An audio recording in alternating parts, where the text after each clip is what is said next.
watoto waliokaangwa mbele ya mama yao. Hii ni mada ambayo kwamba nakusudia kueleza hichi kisa. Naam. Na wengi wa watu lidhania ni kinaya au ni tauria. Naam. Na kusudia labda kitu chengine. Unajua neno tauria ni neno ambalo kwamba lina maana ya juu na lina maana ya ndani. Sasa labda watu waliona kwamba ina maana ya ndani. Ingawaje mimi nilikuwa nakusudia maana ile ile ya juu. Kama vile kuku unapomwandaa na kumtia zile spices, unaweza mtumbukiza katika mafuta ya moto akakaangika hadi akakauka. Hivyo hivyo hawa watoto walikaangwa. Lakini afadhali kuku anakaangwa baada kuwa ameshafariki. Hawa watoto walikaangwa hali ya kuwa wako wazima na uhai wao. Naam. Kisa hichi ni cha mama ambao kwamba ilikuwa anaishi katika kasri ya Firaun. Alayhi la'natullah. Firaun ambao kwamba ilikuwa akilaghai watu wake na kuambia ma alimtu lakum min ilahin ghairi, siwajulii nyinyi kwamba mko na Mungu zaidi yangu. Bali yeye mwenyewe alikuwa akisema ana rabbukumul a'la, mimi ndo Mola wenu wa juu. Na pamoja na kuwa anadai uungu wote huu, ilikuwa mwanamke anailala na yeye, yani mke wake Firaun, wanalala kitanda kimoja, wanashirikia na katika shuka moja. Lakini mke wake Firaun ameshamwamini Allah na amemwamini Musa, ingawaje yeye Firaun anadai uungu, hajui kwamba mke wake amemwamini Allah tabaraka wa taala. Na mke wa Firaun ndio akasababisha baadhi ya wafanyikazi walioko ndani ya kasri ya Firaun kumwamini Allah tabaraka wa taala na kumwamini Musa.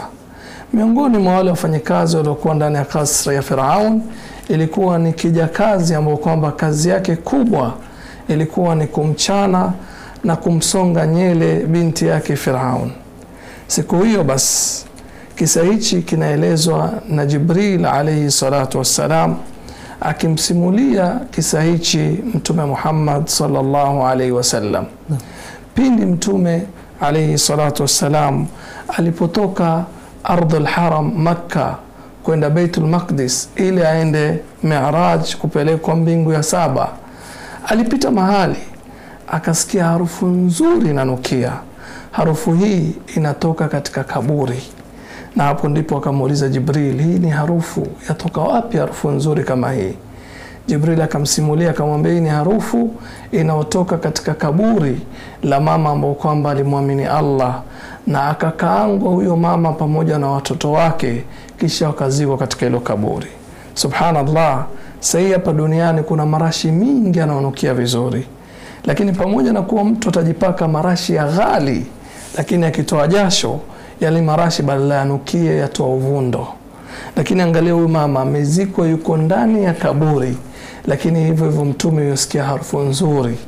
Isitoshe leo utapata marashi ya ghali, lakini utapaka utaambua 24 hours inanukia, siku nzima ama wiki nzima inanukia, ingawaje kama huwezi pata marashi itakaonukia zaidi ya mwaka.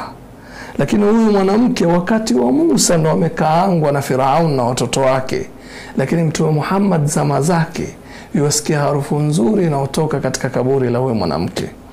Mwanamke ambaye kwamba ilikuwa akimchana binti yake Firaun, kwa bahati nzuri kile kichana ilikuwa akimchana nacho binti yake Firaun kikaanguka chini.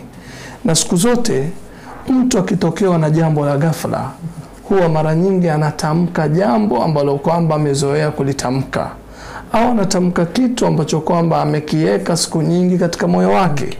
Wengine wakifanya jambo la ghafla wanatoa tusi, wanaongea maneno ya kejeli mabaya, lakini yule ambaye kwamba kutoka kwa moyo wake na kwa ulimi wake kila wakati anarutubisha ulimi wake kwa kumtaja Mola wake, ikitokea jambo la ghafla ndo pale atasema subhanallah, ama aseme la haula la quwwata illa billah, ama aseme Allahu akbar. Na huyu mwanamke kichana kilipoanguka, pamoja na kuwa ilikuwa akificha imani yake katika moyo wake, alitamka kwa kusema bismillah pinga anapokota kile kichana. Na hii kutamka bismillah ikapelekea yule binti yake Firaun akamuuliza, unakusudia Allah babangu au unamkusudia Allah mwingine? Ameishi siku zote akiwa ameistiri imani yake isitambulike na yoyote. Firauni alikuwa akijidai kwamba yeye ni Mungu, lakini ameshindwa kujua yale yaliyofichika katika moyo wa huyu mfanyikazi wake. Wakati sifa ya Mungu, Allah asema wallahu alimun bidhati sudur. Na Allah ni mjuzi wa yale yote yaliyofichwa katika vifua vya watu. Lakini huyu Mungu wa urongo, Mungu wa kufoji, Mungu wa udanganyifu, alidai Mungu siku zote, ameshindwa kujua kwamba huyu ameshaamini kutoka kitambo. Mpaka siku hiyo alipoangusha kichana akasema bismillah, na akamwambia yule binti, simkusudii Mungu babako, bali nakusudia Mungu ambao kwamba amemuumba babako, Mungu aliyokuumba wewe, na Mungu aliyeumba viumbe wote, huyo ndo namkusudia nikisema bismillah. Binti akamuuliza yule mfanyikazi, je, nimueleze babangu kwamba wewe unaamini Mungu mwingine asiyokuwa yeye?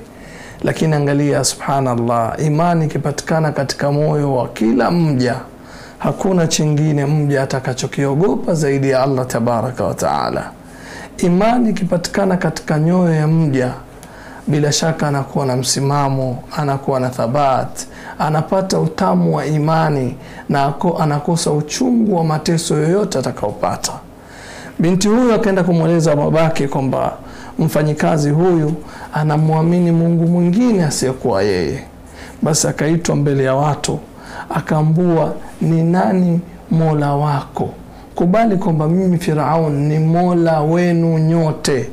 Akasema, la, Mola wangu ni yule ambaye kwamba Rabbus samawati wal ardi wama bainahuma in kuntum muqinin, ni Mungu wa mbingu na ardhi na vilivyomo baina ya mbingu na ardhi, iwapo nyinyi mko na yakini.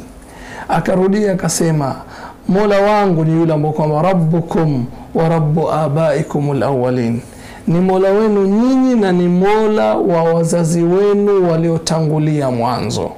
Kwa hiyo mimi nakusudia Allah ambao kwamba ni Mola wako we Firaun, na ni Mola wetu na ni Mola wa viumbe wote. Na hapa nataka nitoe funzo. Angalia, aliyemfanya huyu mwanamke kuwa na thabati na imani kama hii, chanzo chote kizunguka itarudi ni nani? Ni Musa alayhi salatu wassalam, baada ya taufiki ya Allah tabaraka wa taala.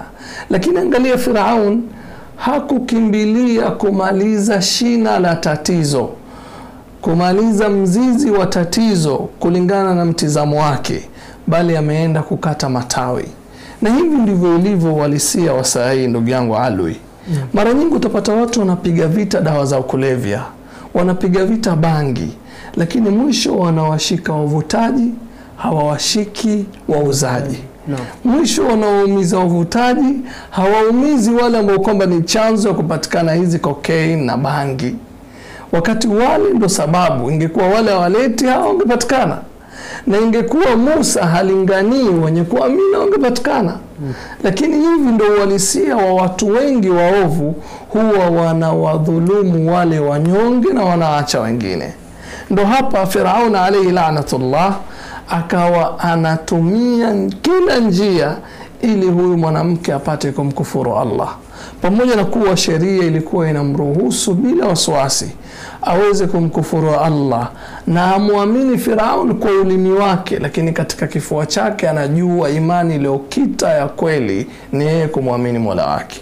Na Allah alishasema hilo katika Qur'an, illa man ukriha wa qalbuhu mutma'innun bil iman, isipokuwa yule atakayelazimishwa kumkufuru Allah anaruhusiwa mkufuru hali ya kuwa moyoni mwake utulivu aliokuwa nao ni imani ya kumwamini Allah tabaraka wa taala.